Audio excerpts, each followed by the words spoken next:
When you begin to design a website, you'll go through a design and development process. And there's numerous steps in the website design and development process, from gathering the initial information to the creation of the website to finally the maintenance that you do to keep the website up to date and current.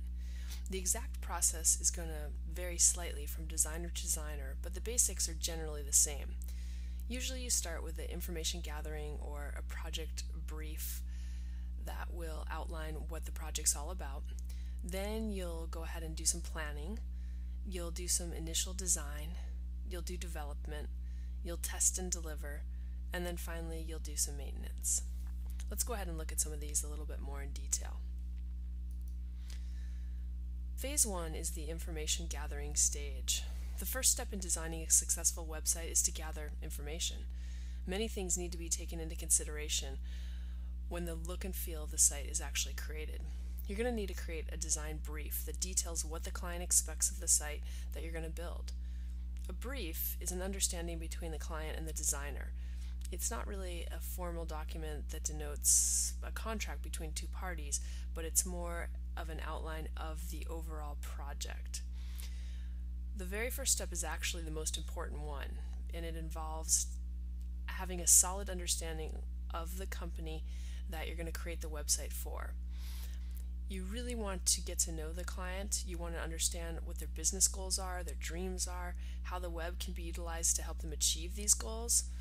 It's really important that you start off by asking a lot of questions to ensure that you can understand their business and their needs in a website. There are several things that you'll want to consider. The purpose. What is the purpose of the site? Do they want to provide information? Do they want to promote a service, sell a product? You also want to find out what the goals are. What do they hope to accomplish by actually building a website? Two of the more common goals are either to make money or to share information. It's really important to get to know who the target audience is. Is there a specific group of people that will help to reach the site's goals? It's kind of helpful to picture the ideal person you want to visit the website. You want to consider age, sex, interests. This is going to later help determine the best design style for your site. You're going to want to look into the content. What kind of information will the target audience be looking for on the site? Are they going to be looking for specific information or a particular product or service? Are they going to be ordering online?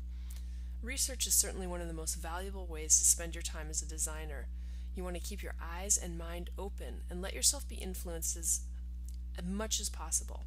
Ultimately, the more research you do, the more likely your design will actually be a success.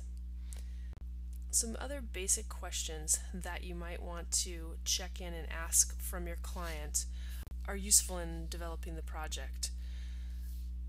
It's helpful to find out what you want someone to do once they've visited the site.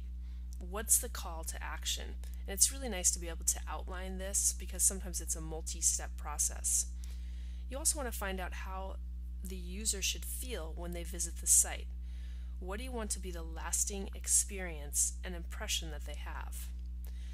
I always try to find out 3 sites that appeal to the client and have them explain what it is that they like about them.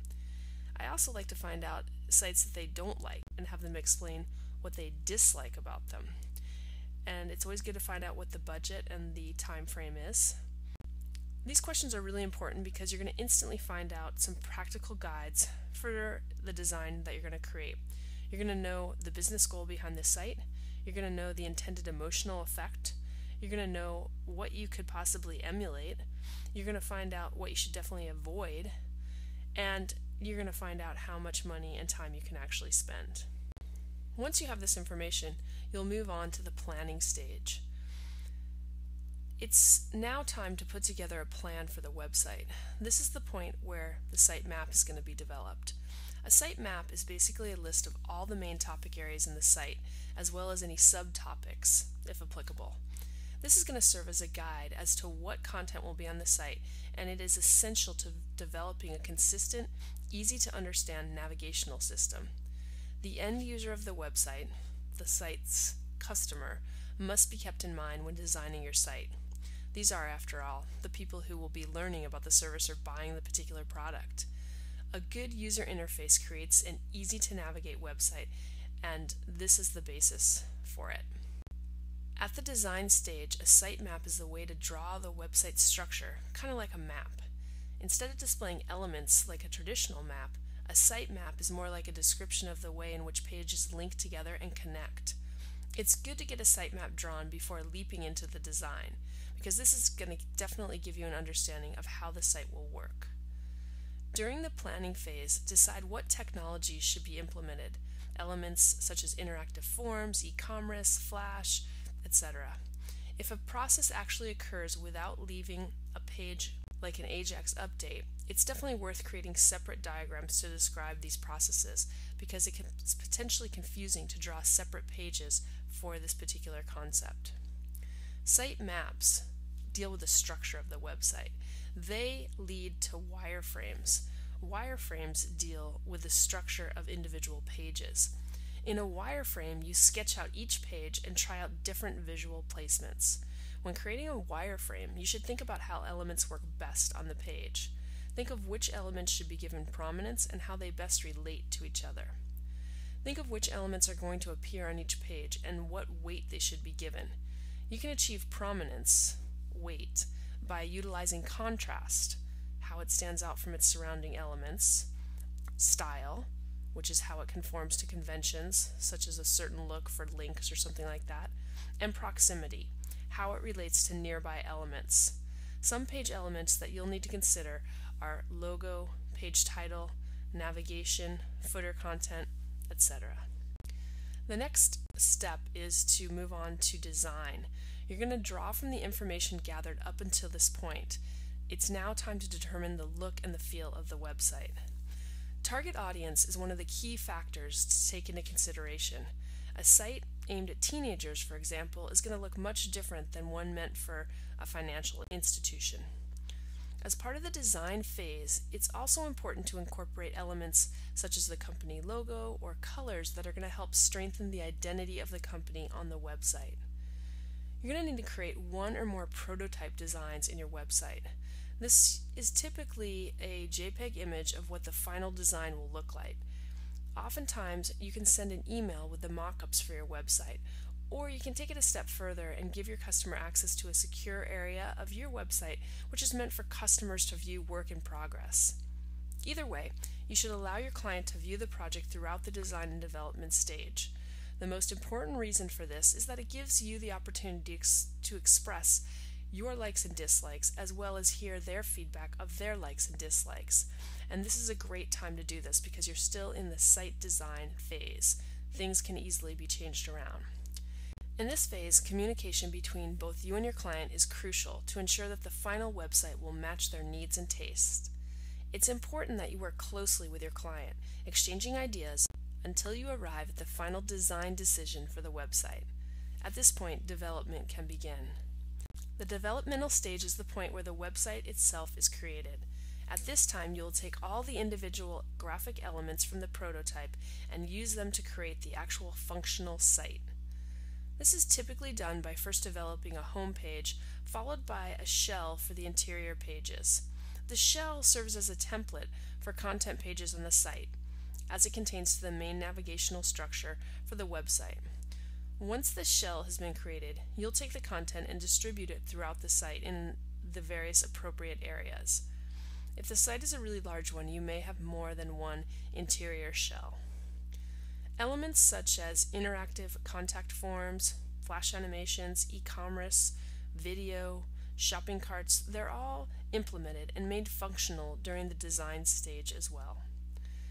This entire time, you should continue to make the in-progress website available for your client's viewing so that your client can suggest any additional changes or corrections you would like to have done.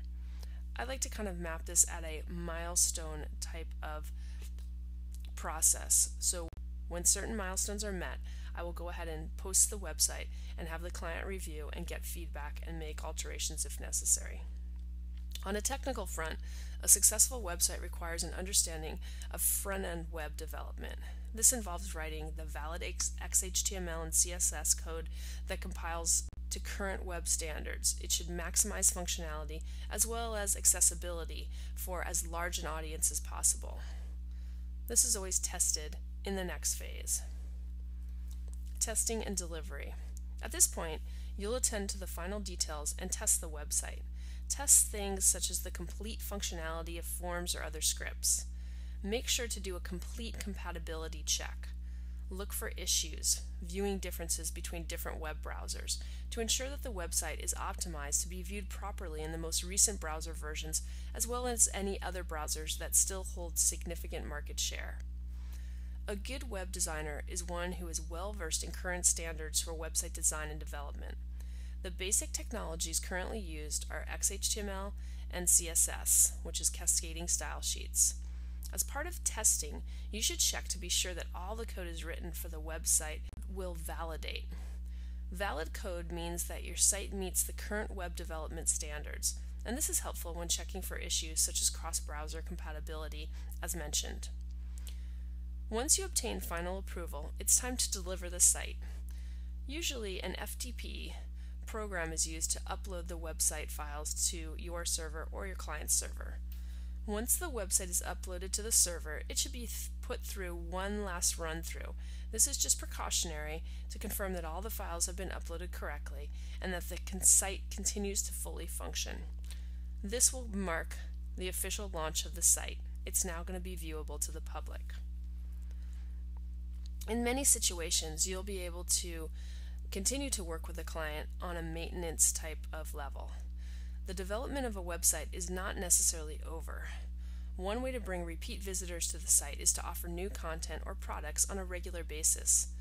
Most web designers will be more than happy to continue working with a client to update the information on a website. Many designers offer maintenance packages at reduced rates based on how often you anticipate making changes or additions to your website. Other maintenance items include SEO, search engine optimization, and SES, search engine submission. This is the optimization of a website with elements such as title, description, keyword tags. These things all helped for a website to achieve higher rankings in the search engines.